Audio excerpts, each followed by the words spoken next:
ఇవాళ రాష్ట్ర వ్యాప్తంగా మన్యం బంద్ జరుగుతుందంటే దీనికి కారణం ప్రభుత్వం.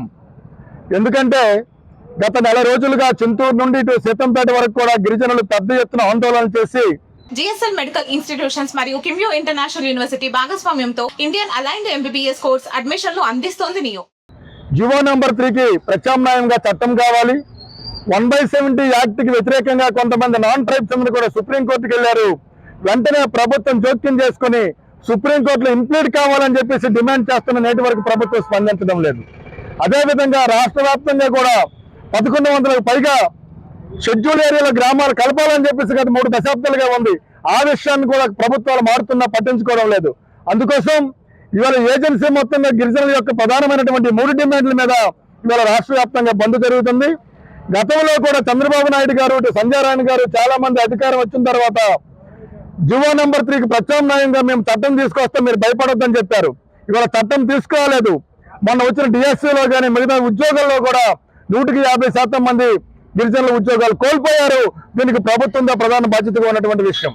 ఇక రెండోది 1/70 చట్టం ఇప్పుడు వచ్చింది కాదు. 1970లో 370 మంది ఆదివాసీలు ప్రాణాలు కోల్పోయి ఒక 70 మంది వరకు కూడా నాన్ ట్రైబ్స్ కూడా ప్రాణాలు కోల్పోయి ఏళ్ల తరబడి జైల్లో మగ్గిన తర్వాత ఆనాటి కాంగ్రెస్ ప్రభుత్వం 1/70 తీసుకొచ్చి ఆదివాసీలకి రక్షణగా ఉండాలి, ఈ ప్రాంతంలో గిరిజనేతలు ఎవరు కూడా రాకూడదు, గిరిజనుల మధ్య ట్రాన్స్లేషన్ జరగాలని ఐటీడీఎల్ని కూడా పెట్టేటువంటి పరిస్థితుంది. ఇవాళ ఏం చెప్పింది ప్రభుత్వం? ఏజెన్సీ ప్రాంతంలో ఇవాళ మేము టూరిజం పెడతామని చెప్పేసి బయట వాళ్ళందరూ కూడా రావడానికి ప్రయత్నం చేస్తున్నారు. అయ్యన్న పాత్రుడు గారు మాట్లాడుతూ 1/70 తీస్తే ఏజెన్సీ అభివృద్ధి అవుతుందని చెప్పేసి వాళ్ళ చట్టాలను తూట్లు పొడిచే విధంగా స్పీకర్ గారు మాట్లాడుతున్నారు. దీనికి పెద్ద ఎత్తున గిరిజనుల ఆందోళన ఉంది. ఇప్పుడు ఉన్నటువంటి 1/70 చట్టాన్ని ప్రకటబందీగా అమలు చేయాలి. జివో నెంబర్ 3కి ప్రత్యామ్నాయంగా చట్టం తీసుకురావాలి. నాన్ షెడ్యూల్ గ్రామాలను షెడ్యూల్లో చేర్చకపోతే భవిష్యత్తులో పెద్ద ఎత్తున ఆందోళన చేస్తాం. రేపు చంద్రబాబు నాయుడు గారు ప్రపంచ ఆదివాసీ దినం అంటే ఏంటి? ఆదివాసీ హక్కులను కాపాడడం, వాళ్ళకి భరోసా ఇవ్వడం. ఇవాళ సీతంపేటలో 11వ తేదీకి వాయిదేశారు.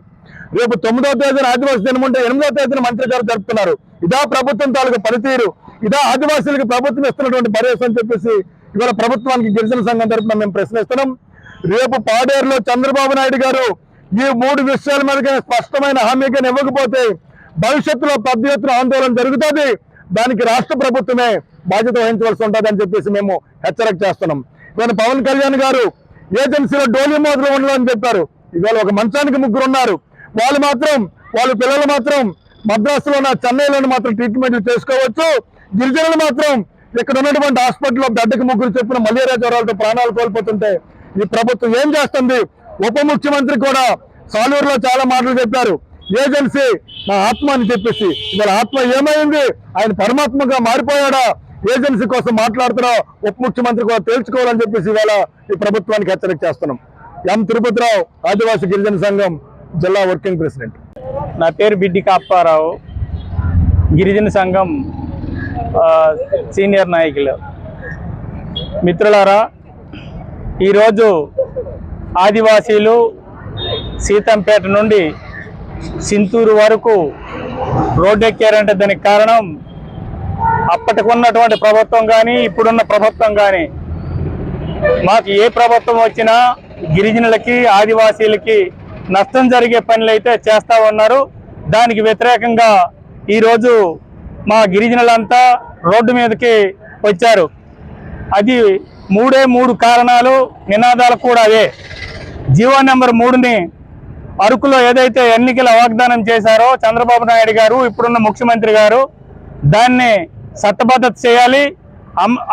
ఆయన వాగ్దానంలోనే ఇప్పుడు కూటమి ప్రభుత్వం వచ్చి 2.5 సంవత్సరాలు అయింది, అమలు చేయలేదు. కాబట్టి అమలు చేయాలి. అలాగే ఇంకొకటి 1/70 చట్టం. 1/70 చట్టంలో కూడా అనేక నొసుగులు ఉన్నాయి.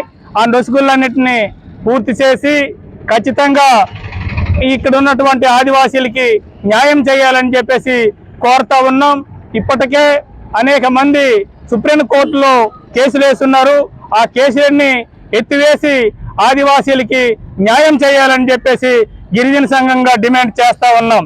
ఆదివాసీలకి స్వేచ్ఛగా ఉండే హక్కు ఈ ప్రభుత్వాలు మమ్మల్ని కల్పించే విధంగా చర్యలు చేపట్టాలని చెప్పేసి కోరుతా ఉన్నాం. ఇంకొకటి 100% గిరిజనులు నాన్ ఏజెన్సీలో ఉంటే అది ఏజెన్సీ ప్రాంతాల్లో 5వ షెడ్యూల్లో చేర్చాలని చెప్పేసి డిమాండ్ చేస్తూ ఉన్నాం. సీతంపేటకు వచ్చినప్పటికీ 18 పంచాయతీల్లో ఈ 18 పంచాయతీల్లో నాన్ షెడ్యూల్ ఏరియాలో ఉన్నాయి. ఇవే కాదు, ఆవేళ నుండి కూడా ఈ ప్రభుత్వాలు షెడ్యూల్ ఏరియాలో చేరుస్తామంటున్నారు, లెక్కలేస్తున్నారు, కొలతలు వేస్తున్నారు.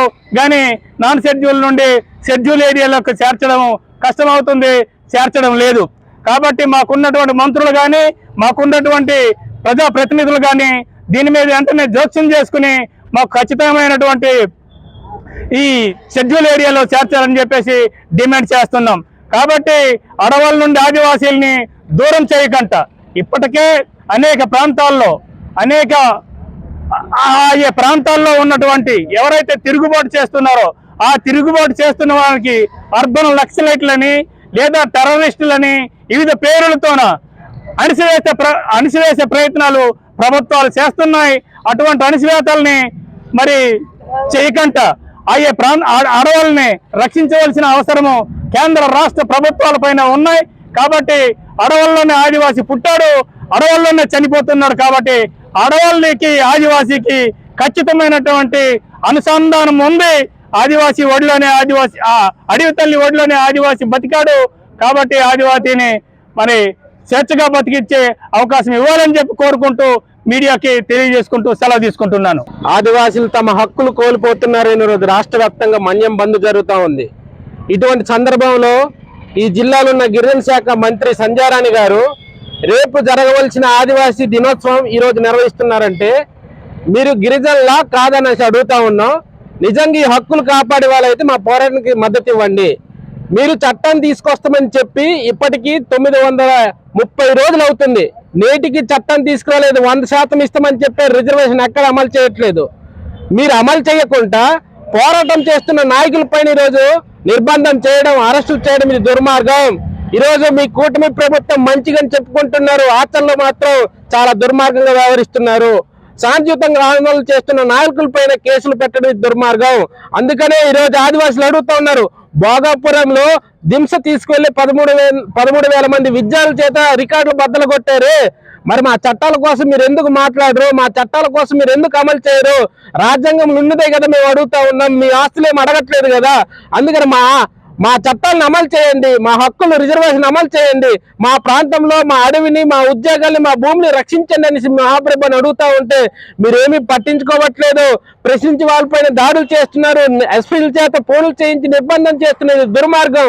ఈరోజు రాష్ట్ర ప్రభుత్వం శాంతియుతంగా ఆందోళన చేస్తున్న వాళ్ళపైన కేసులు పెడితే భవిష్యత్తులో చింతూరు నుండి సీతంపేట మన్యం ప్రాంతం మొత్తం పెద్ద ఎత్తున ఉధృతం చేస్తాం. మా చట్టాలు వచ్చేంత వరకు మా పోరాటం కొనసాగిస్తామని ప్రభుత్వంగా హెచ్చరిక చేస్తున్నాం.